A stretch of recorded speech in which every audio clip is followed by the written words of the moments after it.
The wind cut through Silver Creek like a blade that morning in 1878. Cold enough to sting Clara Brennan's eyes as she was dragged across the packed dirt. The crowd had gathered fast as if half the town had been waiting for this moment.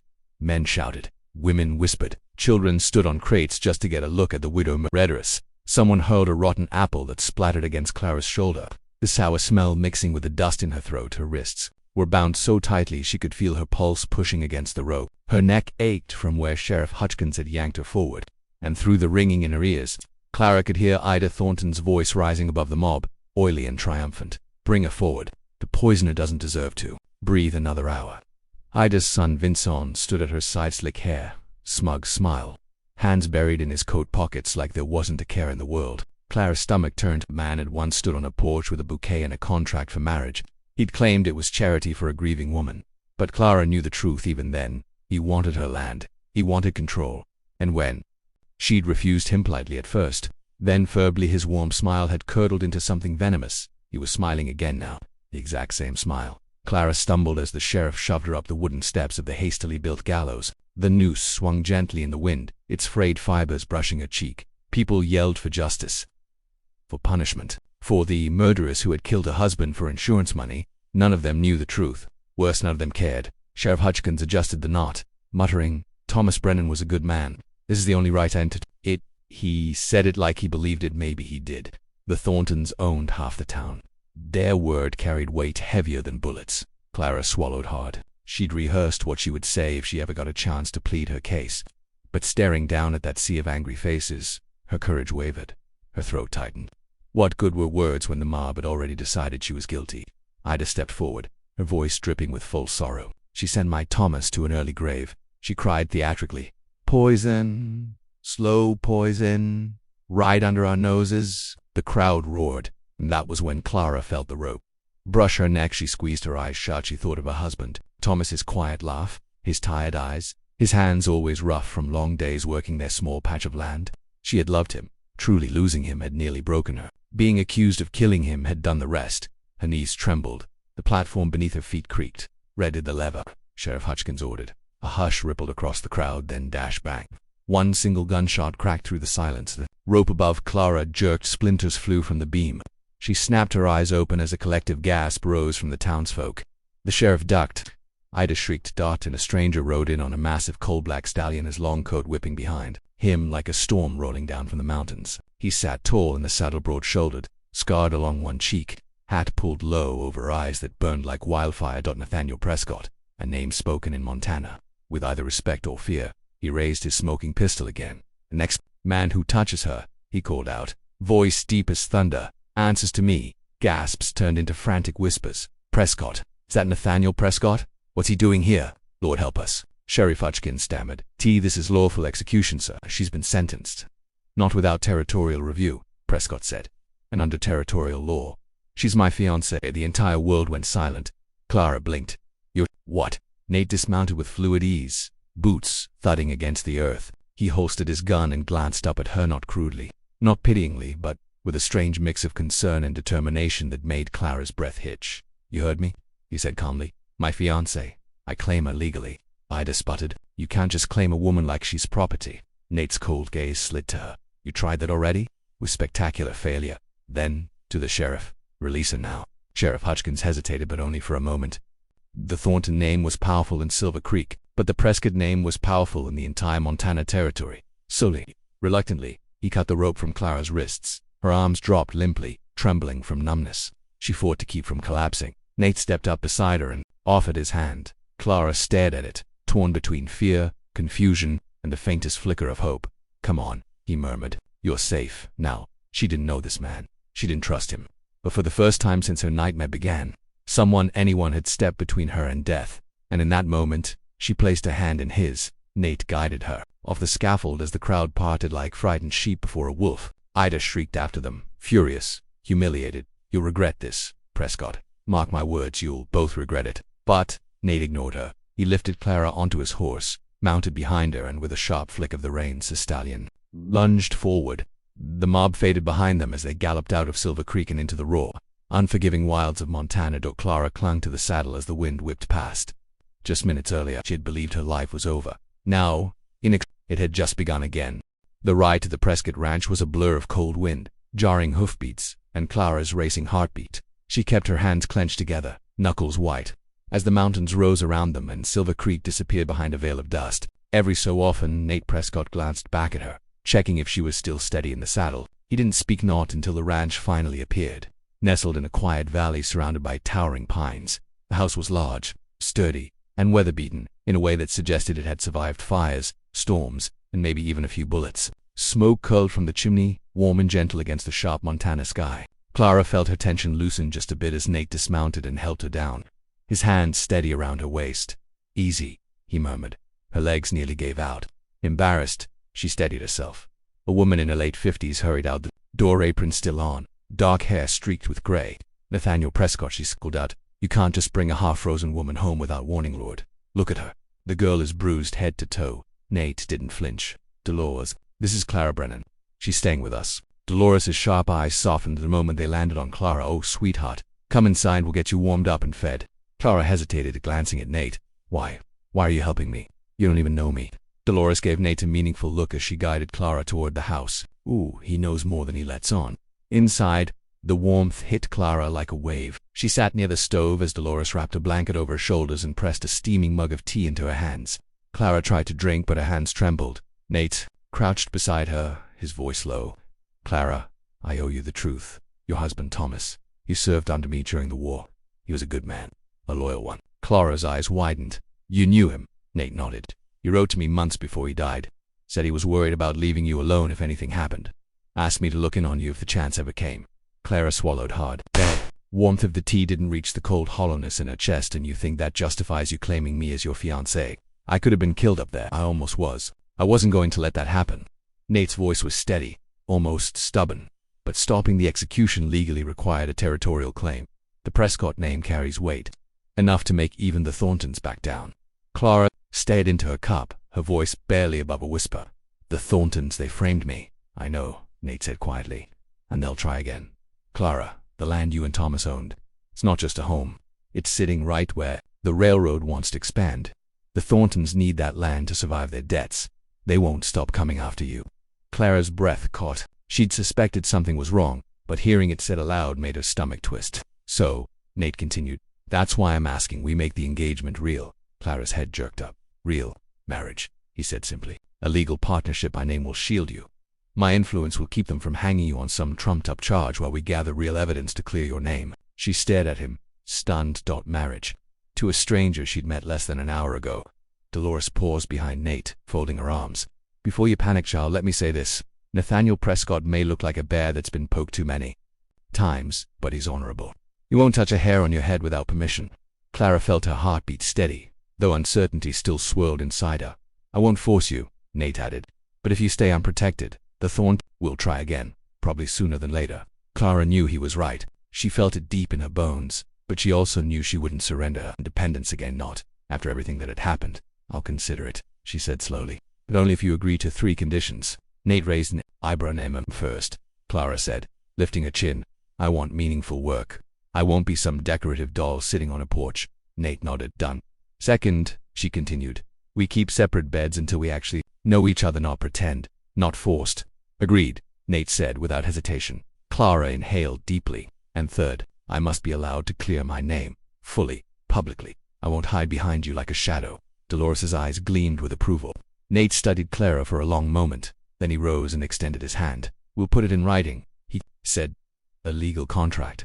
Your rights, your inheritance, your independence all protected." Clara stared at his hand, that same hand that had lifted her from the gallows, strong, steady, unwavering. "Then we have an agreement," she whispered, placing her hand in his. Dolores let out a soft breath of relief.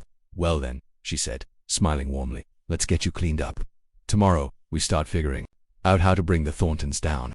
Outside, the Montana wind howled across the ridge, but inside the Prescott Ranch, for the first time since her nightmare began, Clara felt something she hadn't known in weeks, a flicker of hope. Morning light crept through the Prescott Ranch like a gentle promise, settling over the long wooden table where Clara sat with a cup of Dolores' strong coffee. Her bruises ached, but she felt clearer than she had in days. Nate stood at the opposite end of the table, stacks of papers and telegram slips spread before him. He'd been up before dawn, Clara could tell from the fresh, with shavings on his coat that he'd already tended to the horses. He looked up as she approached. "Sleep any a bit," Clara admitted. The bed was warm and safe. "That's more than I've had in weeks." Dolores slid a plate of biscuits toward her. "Eat. You'll need your strength. Today's going to be a long one." Clara took a small breath and nodded. "Then let's start. You said you had leads." Nate tapped a folder. "Thornton leads. And plenty of them." He gestured for her to sit. Clara pulled out a chair, suddenly feeling the weight of the moment. This wasn't running. This wasn't hiding. This was fighting back. Nate unfolded a ledger sheet. "First, Vincent Thornton. He's drowning in gambling debts. Poker, horses, you name it. He owes money to men you don't cross lightly." Clara's brows furrowed. "So he needed our land to save himself?"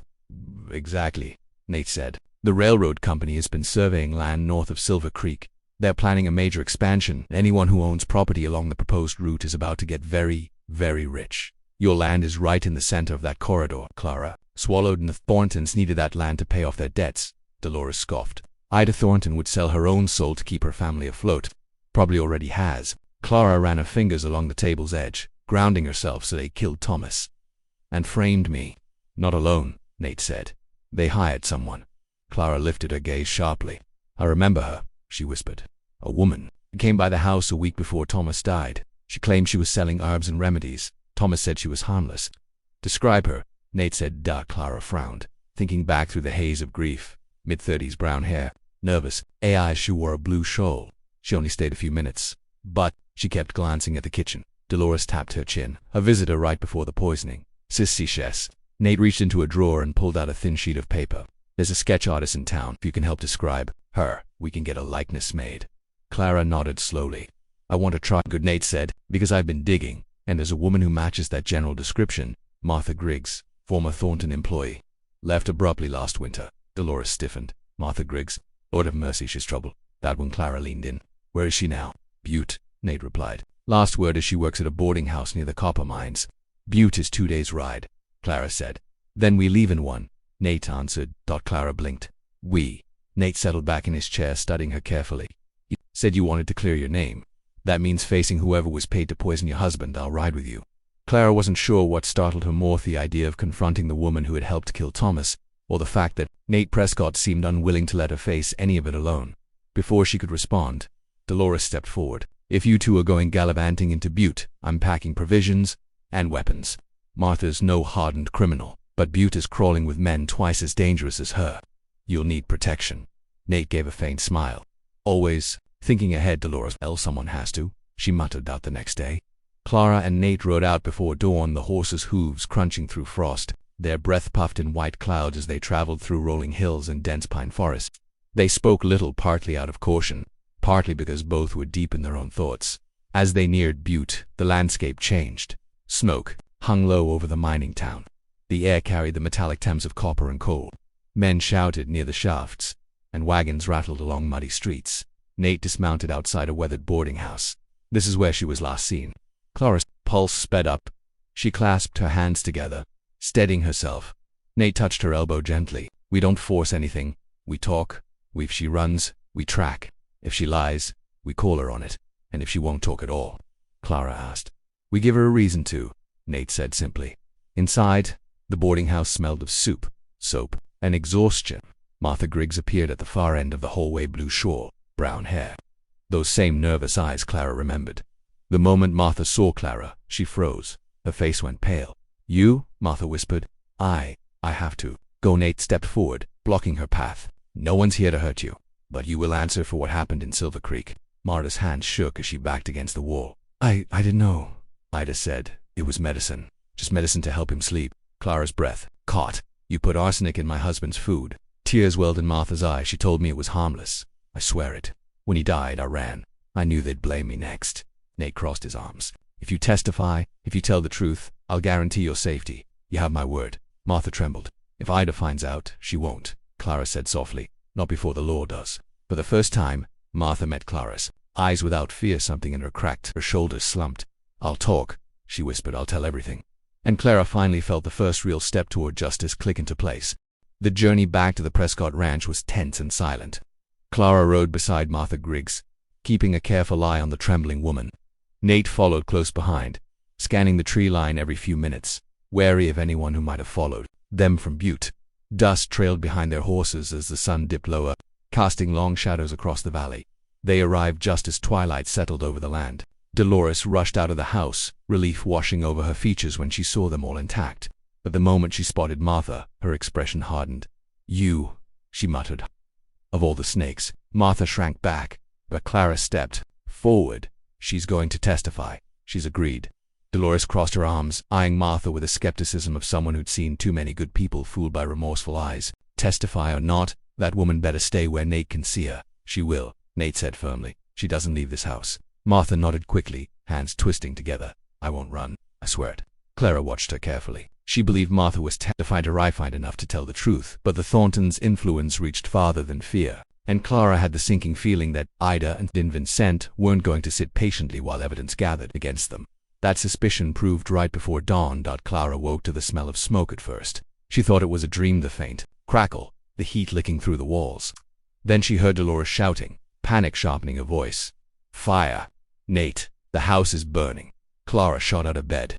Flames danced outside her window, already climbing the porch railing. She stumbled for the door just as Nate shoved it open, shirt half-buttoned, pistol at his hip. "Clara, downstairs." "Now, what happened?" she asked breathlessly. "Thorntons," Nate growled. "Has to be. They're forcing our hand." Dolores rushed past with buckets of water, her nightdress singed. "Ain't no accident someone poured lamp oil across the steps." Clara's chest tightened. "Where's Martha?" "In the kitchen," Dolores shouted. Before Clara could move, Nate grabbed her arm. "Stay with me. They're not just burning the ranch, they're here." Gunshots cracked from outside. Nate pushed Clara toward the back of the house where the fire hadn't reached yet.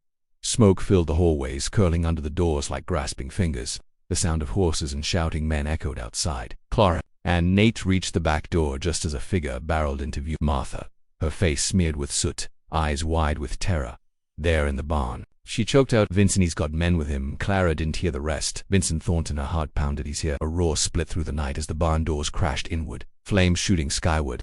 The fire had spread fast, devouring dry hay and wooden beams. Clara spun around in time to see men on horseback circling the property, weapons drawn. Nate pulled Clara behind him, his jaw clenched. "We need to get you to cover." But Clara's attention snapped toward the barn. A figure stood in the doorway, shadowed by firelight. Vincent. His smile was twisted, manic. "You ruined everything, Clara," he shouted over the crackling flames. "Everything my mother built, everything we had planned, they're all ashes because of you." Clara's heart hammered, but she stepped forward instinctively. Nate moved to block her. "Don't," but Vincent had already seen her. He strode through the smoke, gun raised. Before Clara could scream, his arm shot around her waist and yanked her back into the burning barn. Nate lunged forward, but one of Vincent's men fired a warning shot at his feet, forcing him back. Inside the barn, heat assaulted Clara from every direction. Sparks rained down like fiery hail. Wood beams groaned. As flames licked their edges, Vincent pressed the cold barrel of his gun against her temple. "You think marrying Prescott will save you?" he hissed. "You think testifying will fix what you did to my family?" Clara's vision blurred from smoke. "I didn't kill Thomas," she rasped. "You did?" Vincent shoved her against a beam. "Sure up." Outside, Nate shouted her name, his voice frantic. "Clara, hold on." He sprinted toward the barn but was tackled by two of Vincent's hired riders. "Let her go," Nate roared, struggling. "Tell him to shut up," Vincent snarled. Clara's pulse pounded in her ears. The barn creaked dangerously as the roof began to give away. Nate met her eyes through the swirling smoke, fear and fury mixed with something else entirely. "Clara," Nate barked. "Do you trust me?" Her throat tightened. She nodded. That split second of trust was all she needed.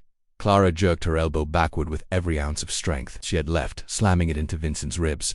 He grunted, loosening his grip. She twisted away, stumbling across the burning straw. Vincent recovered fast. Too fast. He lifted his gun, aimed right at her heart. A blast rang out, but it wasn't Vincent's gun. Vincent staggered, staring down at his chest in shock. At the barn entrance stood Martha Griggs, both hands wrapped around a smoking revolver, tears streaming down her ash-darkened face. "I'm done being your tool," she whispered. Vincent fell to the ground, dead before he hit the burning straw. Silence held for a suspended moment. Nate tore free from the men outside and stormed into the barn, pulling Clara into his arms as the ceiling gave another terrible groan. "Come on," he said urgently. "We're getting out." Clara clung to him as they stumbled through smoke and flames, Martha trailing behind them, sobbing with relief and shock when they finally burst into the cold night air. The barn collapsed behind them in a shower of sparks. Clara looked up at Nate, coughing, trembling. "You trusted me," he murmured, brushing ash from her hair. "And you came for me," she whispered. And in that chaotic, fiery moment, surrounded by destruction, Clara felt the first fragile thread connecting them tighten into something unbreakable. The fire burned until sunrise. Half the Prescott Ranch smoldered in ruined shard beams, collapsed walls, and glowing embers scattered across the yard like the dying heartbeat of the night's terror. Clara stood wrapped in a blanket near them while watching smoke curl into the pale morning sky. Her hands still trembled from the chaos. She could feel ash in her hair, grit in her teeth, and exhaustion deep in her bones, but she was alive. Martha Griggs hovered a few steps away, pale and guilt-ridden, wringing her hands until the skin turned red. Dolores sat beside her with a stern gaze, not quite forgiving but no longer condemning either. Nate moved across the ruins with slow, deliberate steps, examining the damage. When he finally approached Clara, soot streaked his jaw. His shirt was torn, and his hair was dusted gray with ash, but he looked calm, steadier than she felt. "You should rest," he said gently. Clara shook her head. "I can't sleep. Not yet." Nate studied her for a long moment before pulling a canteen from his belt. "Sip this." Slowly, Clara obeyed, the cool water grounding her frayed nerves. Her voice trembled when she finally spoke. "Vincent is dead." "Yes," Nate said quietly, "and that changes everything." A breeze swept through the valley, carrying the scent of smoke and wet earth. Clara pulled the blanket tighter around her shoulders. "Martha saved me," Clara whispered, still stunned by the memory. Martha standing there, hands shaking, tears in her eyes, the gunshot echoing through the burning barn. "She did," Nate agreed. Martha looked up at the mention of her name, her lip trembling. I didn't mean for anything to happen like this. I thought the medicine was harmless. I swear it. I never wanted Thomas to die." Clara met the woman's eyes. Martha's fear was real. Her remorse was crushing. Clara felt anger, grief, and pity war inside her. "I believe you," Clara said softly. "But the Thorntons used you. They used all of us." Martha began to cry again. Dolores placed a hand on her shoulder. "Then you better see this through, girl. Testify. Whole truth. That's the only way any of this ends, right?" Martha nodded shakily. "I will. I promise." Nate looked between them. "I've sent for the federal marshal. He'll be here in 2 days. Long enough for us to get ready. Short enough that Ida won't escape the territory." Clara's breath caught. "Ida, she won't surrender. She won't have a choice," Nate said. His voice was low, but there was a steely certainty in it. Vincent was her weapon. Without him, she's exposed. Clara thought of Ida's furious glare at the Gallister cold hatred in her eyes. "She won't forgive me for surviving. She doesn't get to decide anymore," Nate replied. By late morning, neighbors from miles around trickled onto the ranch, some offering help with the fire damage, others coming just to stare, whispering about the battle that had happened in the night. The story spread quickly. Men attacking the Prescott Ranch, the barn burning down, Nate Prescott fighting them off, Vincent Thornton dead on the ground. People who once avoided Clara's gaze now shifted uneasily around her. Respect, fear, regret. She wasn't sure. But for the first time since Thomas's death, Clara didn't shrink from their eyes. Nate stood at her side throughout every visitor, not touching her, but close enough for her to feel protected when the crowds thinned. Clara pulled Nate aside. "What happens now?" she asked. "After the marshal comes," Nate exhaled, folding his arms. "First, Martha gives her statement, then she identifies Ida's involvement. After that, we present everything: Evanson's debts, the land speculation, the poisoning plot, and then—" Clara's voice was fragile but determined. "Will the law believe it?" Nate met her gaze, unwavering. "Will the federal marshal?" "Yes. Ida Thornton won't control the outcome this time." Clara nodded, trying to steady her breathing. The thought of a courtroom, of reliving Thomas's death, tightened her chest, but she also felt a rising strength, something she never expected to feel again. She wasn't the woman on the gallows anymore. Nate noticed her trembling and moved closer. "You don't face any of this alone. Not anymore." Clara swallowed, emotion tightening her throat. "Why, Nate? Why risk everything? Your ranch, your name, your life for me?" Nate hesitated. A rare vulnerability flickered in his eyes. "Because Thomas asked me to look after you," he said slowly. "But it stopped being about a promise the minute I saw you on that scaffold." Clara's breath hitched. Nate's gaze softened. "I couldn't let them hang an innocent woman. Not then. Not now. Not ever." Clara looked down at the dirt beneath her boots, suddenly unable to speak. For a long moment, there stood their two battered souls in the ruin of a barn, with smoke curling behind them and a future neither quite understood forming quietly between them. Finally Clara whispered, I'm glad you came for me." Nate's jaw tightened, but he nodded once. "I always will." As the sun dipped low and the sky turned amber, Clara stood at the edge of the ruined barn, Martha to her left, Nate to her right. The battle was over, but the war for justice was only beginning. The marshal was coming. Ida Thornton would soon face consequences, and Clara, bruised but unbroken, felt something stir in her chest, something warmer than hope and braver than fear. Resolved tomorrow would be the beginning of the end. 2 days later, the rumble of wagon wheels echoed through the valley as the federal marshal arrived at the Prescott Ranch. The man was tall, leathery-faced, with eyes that missed nothing. He stepped down from his wagon with a stiff groan and looked over the burned remnants of the barn before turning his attention to Nate and Clara. "Quite a mess you've got here," he said, voice rough as gravel. Nate nodded. "The Thorntons paid a gang to burn us out. They failed." The marshal's eyes shifted to Clara. "And you're the widow they tried to hang?" Clara straightened. "Yes, sir. Clara Brennan." He studied her a moment, then tipped his hat. "Well, Mrs. Brennan, or is it Mrs. Prescott now?" Clara flushed. "To have a marriage contract. But it was for protection, not—" She trailed off, unsure what label to use. Nate stepped forward. "She's under my legal guardianship as my wife until this is resolved." The marshal grunted, as if the specifics didn't matter. "Protection's protection. Now let's get to the business of truth." Inside the Prescott house, Martha Griggs sat trembling at the dining table. Her hands were clasped so tightly her knuckles turned white. Dolores hovered nearby like a hawk, protective, skeptical, but ready to lunge if Martha so much as thought about fainting. The marshal laid out a writing pad. "Miss Griggs, you're going to tell me everything. Slowly, clearly, you understand?" Martha nodded, voice shaking. "Yes, I understand."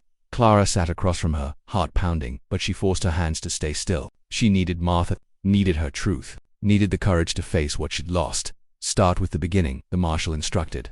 "How did Ida and Vincent reach you?" Martha swallowed hard. "It was last winter. I was working at the Thorntons' estate. Ida called me into her sewing room," she said. "She had a job." Her voice cracked. "She paid me to deliver powdered arsenic to Thomas Brennan's home." Clara flinched, but Nate's hand settled on her shoulder, steady but silent. Martha continued through tears. "She told me it was a medicine to help him sleep. She said he'd been having episodes, that Clara worried over him too much. I didn't question it. I was stupid. I thought Ida Thornton is important. She wouldn't lie to me." Dolores muttered. "That woman lies more than the devil himself." The marshal pressed on. "And when Thomas died," Martha's breathing hitched, "Ida gave me $50 and told me to leave town. She said Clara might blame me. I believed her." She wiped her face with shaking fingers. "But when I heard they were going to hang her, I knew I'd helped kill an innocent man." Clara's voice softened. "Martha, thank you for coming back, for saving me." Martha broke into sobs. "I'm so sorry, Clara, so sorry." The marshal scribbled furiously. "This testimony alone will hold Ida Thornton in chains. Now, let's talk about Vincent." The room darkened with tension. Martha nodded. "Vincent said if Clara didn't marry him, they'd finish the job. He said the town already believed she killed Thomas. He laughed about it." Clara looked at her lap, bitterness curling in her chest. The marshal leaned back. "We have enough to arrest Ida immediately, and with Vincent dead, the case becomes simpler." He shot Nate a hard look. "You're sure it was self—" Nate didn't blink. "It was—" Witnesses saw him hold Clara at gunpoint in the burning barn. Dolores added, "Martha's shot saved Clara's life. That boy was wicked to the marrow." The marshal folded his notes. "Then we ride at dawn tomorrow. Ida Thornton is going to jail." The next day, the scene unfolded like a storm breaking over Silver Creek. Residents crowded the street as Ida Thornton was escorted from her mansion. Her wrists bound in iron cuffs. Her hair was disheveled, her face pale with fury. She screamed at the marshal, at the watching crowd, at Clara most of all. "You ruined us. You ruined my family. I'll see you rot enough." The marshal shoved her into the wagon. "You'll have your say in court." Nate placed a protective arm around Clara as Ida continued to rant and spit venom. Clara didn't speak. She didn't even flinch. She stood tall with her chin raised and her eyes unblinking. A spectator murmured, "She's not the killer. Thornton's the monster." Another whispered, "I heard the widow fought off Vincent herself." The shift was palpable. For the first time, Clara wasn't looked at with suspicion but with respect. Nate leaned close, murmuring, "It's nearly over." Clara nodded, though her heart swallowed the weight of the coming trial. The trial took place in Helena, in a packed courthouse where whispers buzzed like flies. Against Clara's fears, Martha gave her testimony without wavering. Nate provided evidence of Vincent's debts and the railroad bribe. Even Dolores spoke when called, her voice sharp and uncompromising. Ida's lawyer tried to twist every word, but the truth was ironclad. When the judge finally declared Ida Thornton guilty of conspiracy to murder and fraud, the courtroom let out a collective breath, some relieved, some stunned. Clara closed her eyes as tears gathered. It was done. Thomas was avenged. Her name was cleared. And for the first time since the nightmare began, she could breathe freely. Nate touched her hand under the table, a quiet, steady affirmation. "You're free now," he whispered. Clara turned to him, her heart swelling with something deeper than gratitude, something she wasn't quite ready to name but could no longer deny. The journey back to Silver Creek after the trial felt utterly different from the desperate ride that had first carried Clara away from the gallows. The snow had begun to thaw in the valleys, leaving patches of green peeking through the frost. The air was crisp, but for the first time in months, Clara felt like she could inhale without feeling fear tighten her chest. Ida Thornton was gone, sentenced to life in prison. Her grip on Silver Creek had shattered the moment the judge pronounced the verdict, and Clara's name, once dragged through mud and rumor, had been publicly restored. People now stepped aside when she walked by, not in fear, but in respect. Yet the weight of the past months lingered like a ghost on Clara's shoulders as their wagon rolled into the Prescott Valley. Nate guided the reins with quiet confidence. His posture was relaxed, but his eyes still sharpened whenever a rider appeared in the distance. Clara knew he was ensuring she would never again be taken by surprise. She pulled her shawl tighter around her shoulders and glanced at him.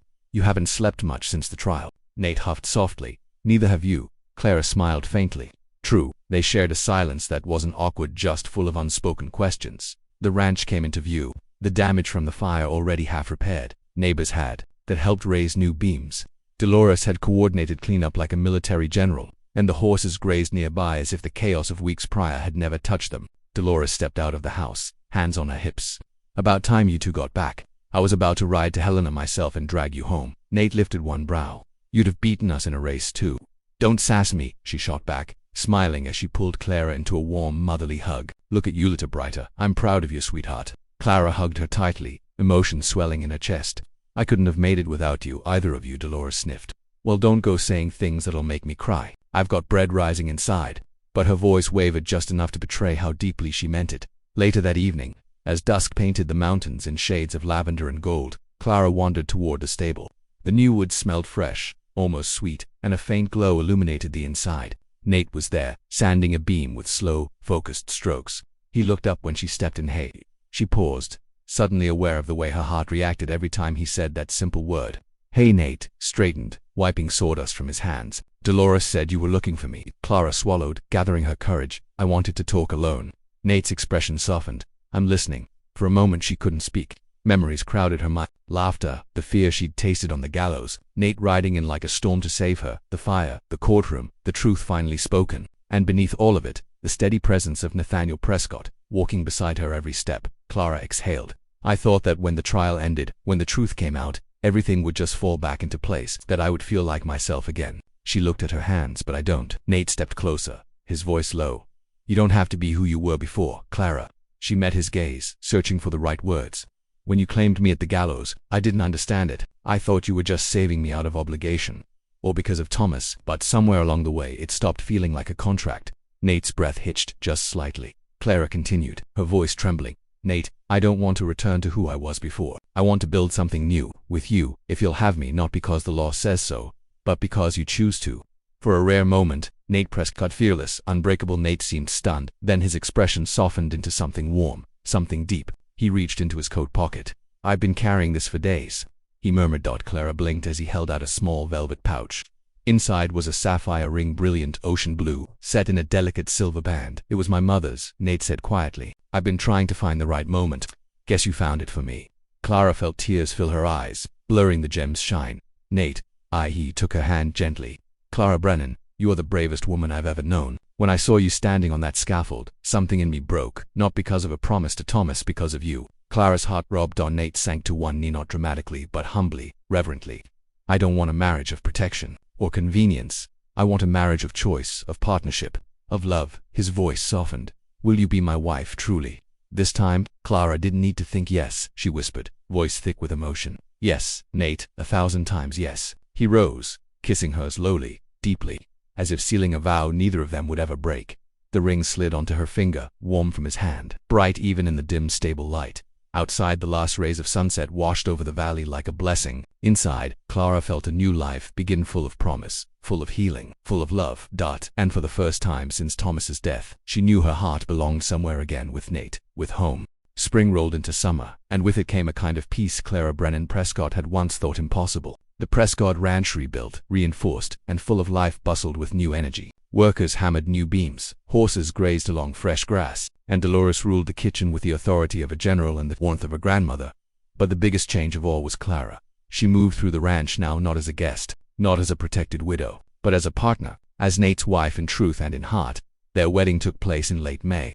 Small and quiet, under the great cottonwood tree overlooking the stream, only a handful of friends attended.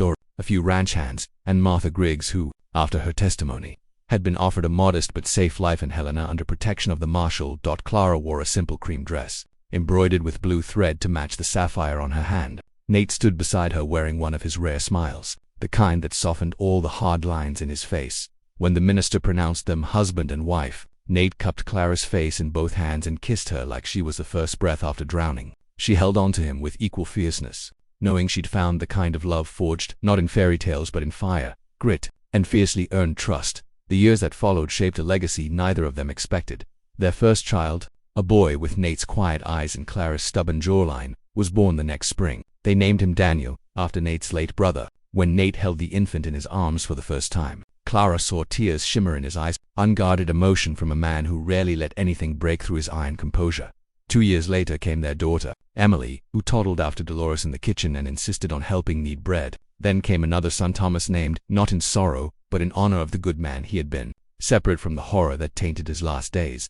Each child brought new laughter to the valley, new joy echoing across the hills. Clara often watched Nate tossing the boys into the air or letting little Emily tug on his hair, and she would smile to herself, knowing she had married a man who carried both strength and gentleness in equal measure. But Clara did not spend her days rocking babies and tending fires alone. She kept the promise she had made the day she accepted Nate's proposal. She wanted meaningful work, real purpose.